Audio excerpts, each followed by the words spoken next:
8वें वेतन आयोग को लेकर ये बात तो साफ हो गई है कि इसे पूरी तरह से लागू होने में वर्ष 2028 तक का इंतजार करना पड़ सकता है। लेकिन ऐसा नहीं है कि लाखों केंद्रीय कर्मियों को इसका फायदा साल 2028 से ही मिलेगा। एक बहुत ही महत्वपूर्ण जानकारी से जुड़ी आप तक पहुंचा रहे हैं, वीडियो को देखिए अंत तक। देखिए, 8वें वेतन आयोग का फायदा 50 लाख से ज्यादा केंद्रीय कर्मियों और करीब 65 लाख पेंशनर्स को मिल सकता है। खबरों के मुताबिक 8वां वेतन आयोग 1 जनवरी 2026 से लागू माना जाएगा और इसी तारीख से कर्मचारियों को नए कैलकुलेशन के हिसाब से सैलरी दी जाएगी।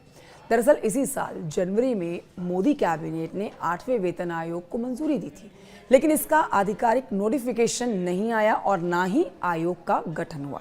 बावजूद इसके बताया जा रहा है कि भले ही ये लागू बाद में हो, लेकिन सैलरी जनवरी 2026 से ही लागू हो जाएगी। आपको बता देते हैं कि किसी भी वेतन आयोग में सैलरी कैलकुलेशन के लिए फिटमेंट फैक्टर बहुत मायने रखता है।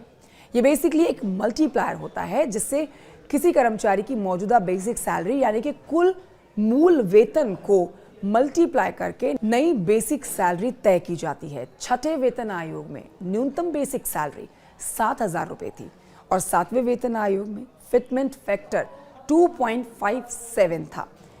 इस फॉर्मूले के तहत न्यूनतम बेसिक सैलरी 7,000 रुपये से बढ़कर सीधे 18,000 रुपये हो गई थी।